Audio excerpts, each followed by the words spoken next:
Alright guys, welcome back to the channel. If you're new, my name is Bobby. Guys, let's watch Matt Walsh crash out about Michigan's Muslim mayor and a mosque in the city. I don't know about you guys, but I personally find it just so extremely entertaining when those Christian conservatives cry about Islam.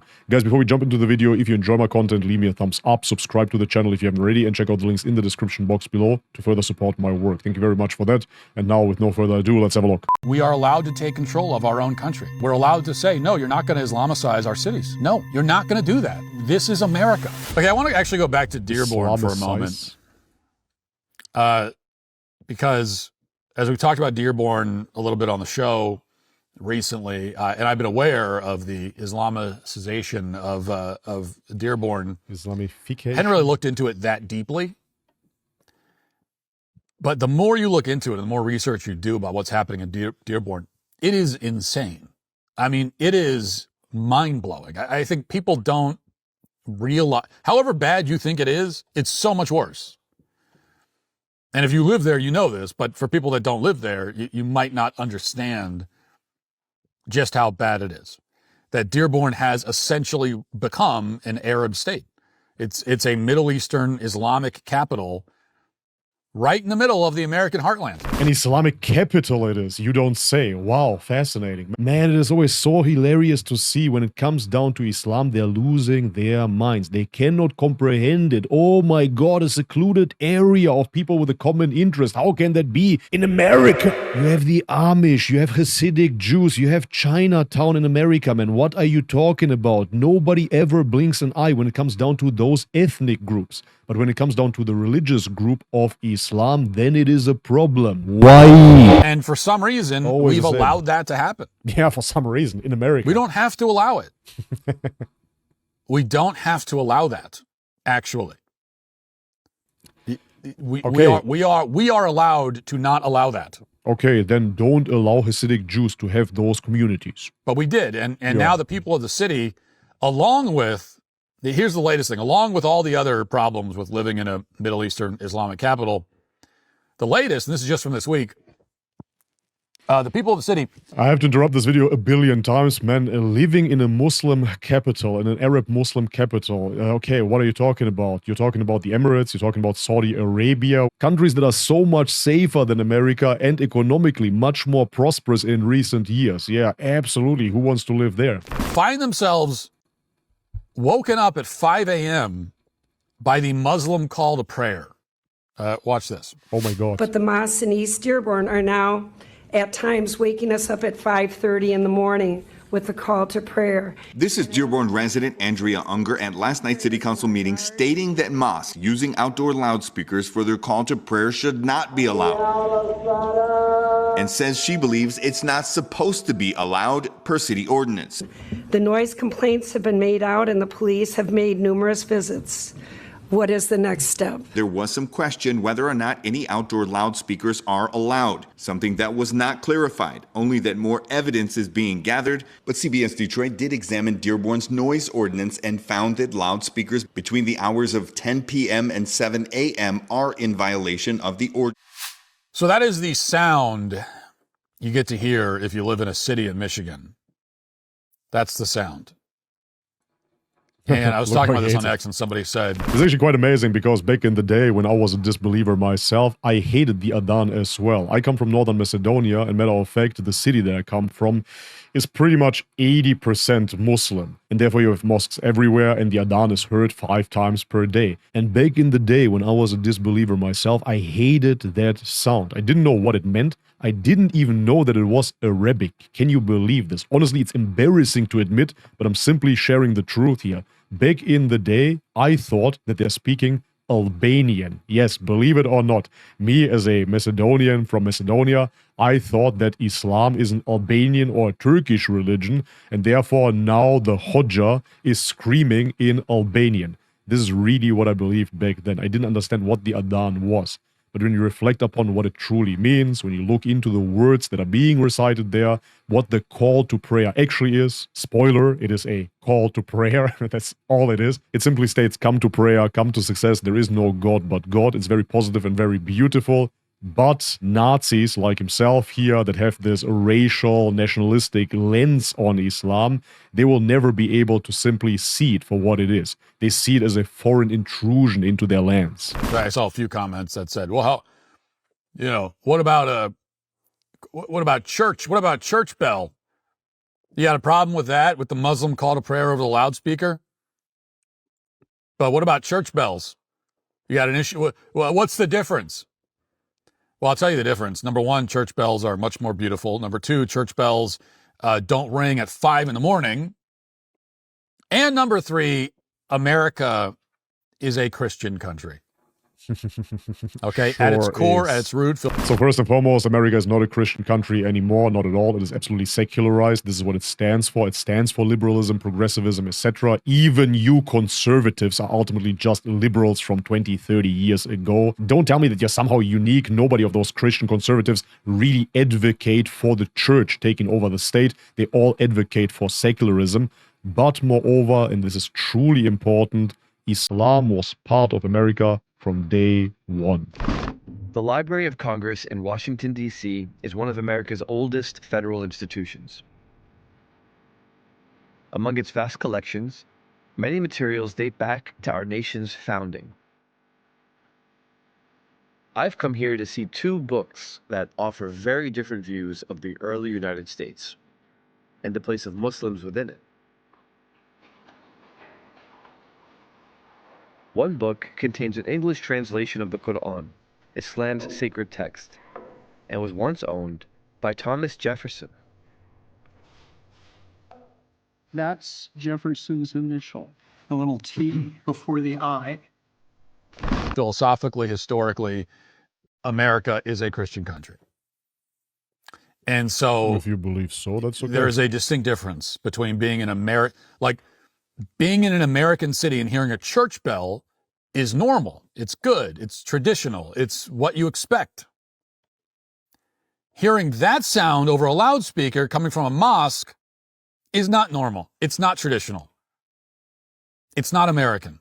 It's just not. Well, it actually is, as we already saw in that video, and moreover, the founding fathers, they were for religious freedom. They escaped the Church of England ultimately, and therefore it is absolutely part of America. This is literally what America is about. America was never about keeping Christian tradition. And now the city council president apparently conceded that the call to prayer, the level that it's being blasted over a loudspeaker is a violation of noise ordinances in the city, in particular doing it at 5 a.m. But so far, as I know, nothing's been done about it. They're just kind of shrugging it off. And there's no surprise about it. No surprise about that. Remember, we just talked about a guy showed up at a council meeting to object to the fact that they're renaming streets after, some Muslim guy.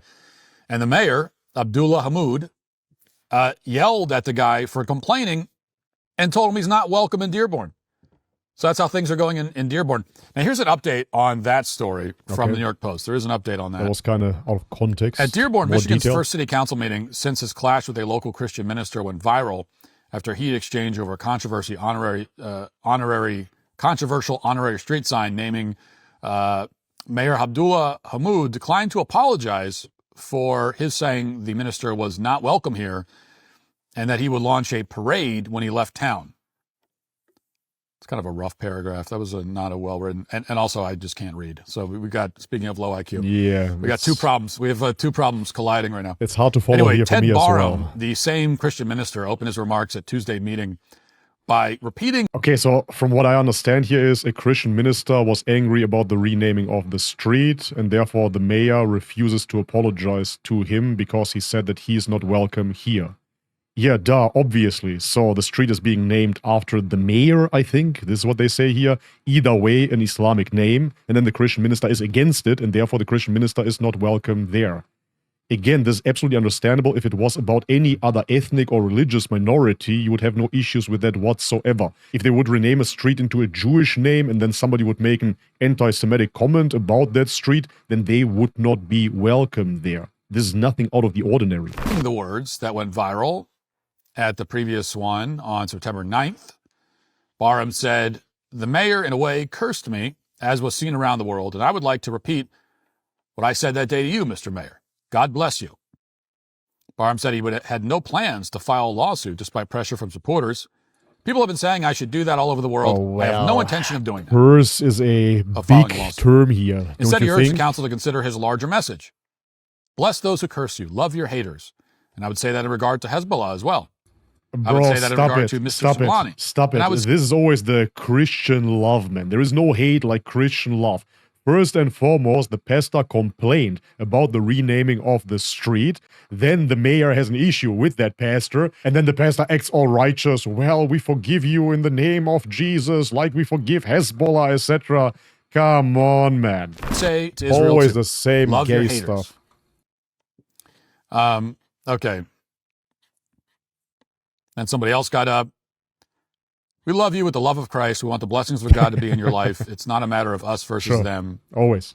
And then this was someone else speaking and said, do you definitively, but asked the mayor, do you definitively, unequivocally by name denounce Hamas and Hezbollah, or do you support them? So the Christian citizens in the city are being very forgiving and nice about it, which is unfortunate and inappropriate, actually, and shameful. There is nothing in the Christian faith that requires you to be a pushover. Quite the opposite. The Christian faith is a warrior faith. Put on the Turn to the other cheek, right? armor of God. It's a warrior faith. And that does not mean that we be Not pushovers. really. There is nothing that requires you to be a weak, limp-wristed wimp. And this is what I wish Christians in this country would understand. Oh man, this is so funny. Of course he's cherry picking here. It's a warrior religion now all of a sudden. Of course you have many passages about forgiveness, about being meek, about pointing to the other cheek, etc., you name it, and therefore you cannot complain when Christians act that way, when they try to model their Jesus. Anyways, I do agree that there are a lot of war passages in the Bible as well. However, yet again, the whole narrative of the New Testament points towards forgiveness, and that can be misinterpreted as well. However, what I want to stress here is that he speaks about a warrior religion, and somehow that is positive now. Speaking about Christianity as a warrior religion, that is A-okay, that is fantastic, that is admirable, right? But when it comes down to the Prophet Muhammad sallallahu alaihi wasallam, oh, he was a warlord. And so many do not, after years of going to these effeminate liberal churches. And they hear things like turn the other cheek. Okay, That's what Jesus said, turn right? the other cheek. Okay, was not an invitation or a command for you to be a wuss. It's not an excuse to What be was a it? coward. And turn the other cheek only ever applies to insults against you personally. That's the only time when we should ever be talking about turn the other cheek. It does not apply Is that to so? offenses against your family, against your friends, against your country, against your faith. Says who? You should not be turning the other cheek in those cases. Turning the other cheek in those cases is not turning the other cheek, it's turning your back. Okay, Jesus said turn the other cheek. He didn't say turn your back on the people who you're supposed to be loyal to. Interesting. Have you noticed when Christians speak about Christianity, they don't give you sources, they give you their opinion pretty much. Let's go back to the early church fathers and let's see what they had to say about that passage. Justin Martyr is a household name, every Christian should know about him. In First Apology, Justin points out how Christians obey this literally, in contrast to pagan vengeance. We who formerly killed one another not only refuse to make war upon our enemies, but in order not to lie nor deceive our examiners, we gladly die confessing Christ. For Justin, turn the other cheek exemplified Christian distinctiveness and proved Christianity's moral superiority to Roman ethics. Or Irenaeus of Lyons. In Against Heresies, very famous work, Irenaeus sees this as the fulfillment of the law. The Mosaic law restrained vengeance externally. Christ perfects it by removing vengeance from the heart. Quote, he commands us not only not to strike back, but even when struck, to offer ourselves to further wrong. Or Tertullian, another famous church father. In De Patientia and Apology, Tertullian is explicit. If injured, we do not retaliate. If despoiled, we do not go law. Instead, to him who smites the cheek, we also offer the other. For him, this was a literal Christian practice.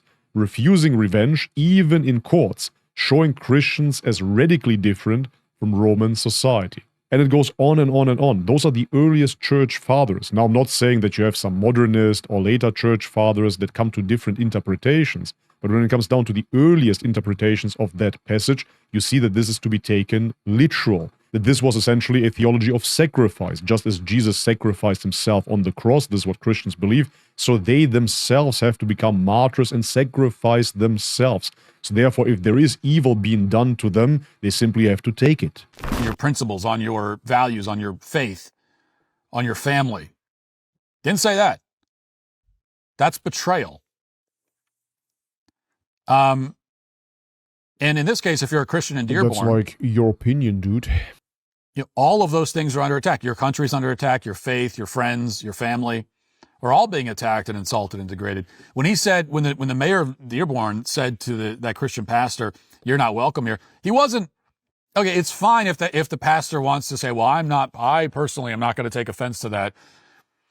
Fine. He wasn't just talking to you though, pastor. He was talking to every Christian in your community. No, That's I what actually think that he was talking to the pastor because the pastor was making remarks about the renaming of the street. Was saying. Okay, he was saying Christians are not welcome here.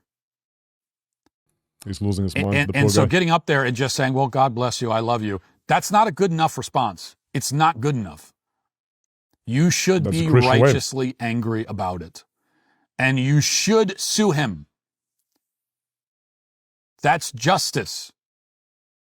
That is you defending your faith, defending your country. Sue him for what, exactly? It is an attack not just on you individually, but on your faith, your country, your family. So no, you don't just forgive him and move on. You should sue. You should fight back. He can't say that to you.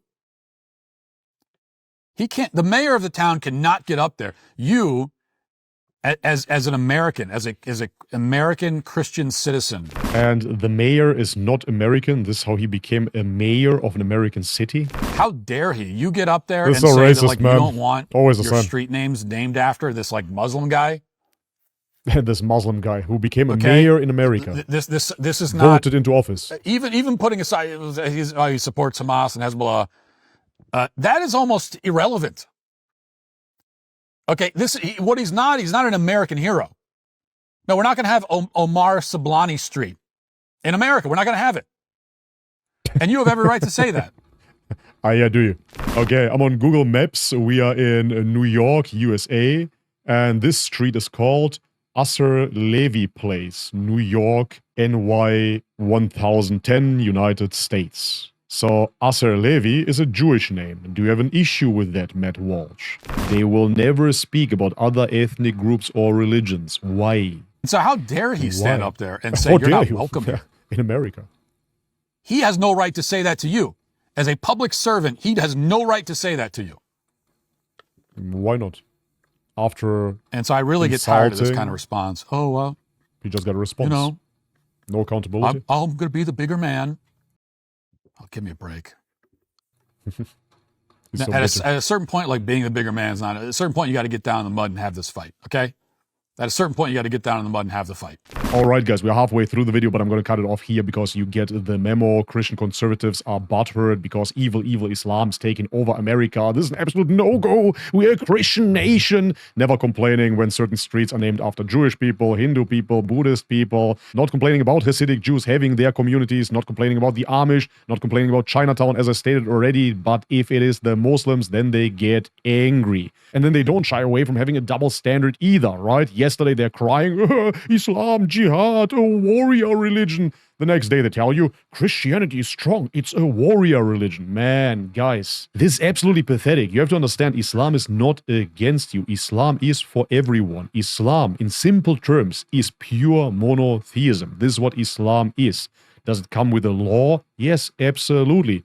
And Christianity, before it got corrupted and bastardized by Paul, had a law as well. They were following the Mosaic law until it got changed by Paul. And there is nothing wrong with God's law. Even as a Christian, I guess you will have to agree to this. Even though now you believe that you don't have to follow the law anymore, still you must see some sort of moral goodness in the law that was given to the Jewish people. I assume. We as Muslims, we don't believe that the law has been abandoned. We are obeying the law. The Sharia is very similar to the Mosaic law. We believe in one God, and we invite everybody to worship God alone as well. Nobody here is excluded. It's not about skin color. It's not about being American or not. Matt Walsh, you too are invited to Islam. Alright guys, but this is it for today's video. If you enjoyed it, leave it a thumbs up, subscribe to the channel if you haven't already, and check out the links in the description box below to further support my work. I greatly appreciate that. And as always, may God bless you all. Much love and peace. يا نفس إن لم تظفري لا تجزعي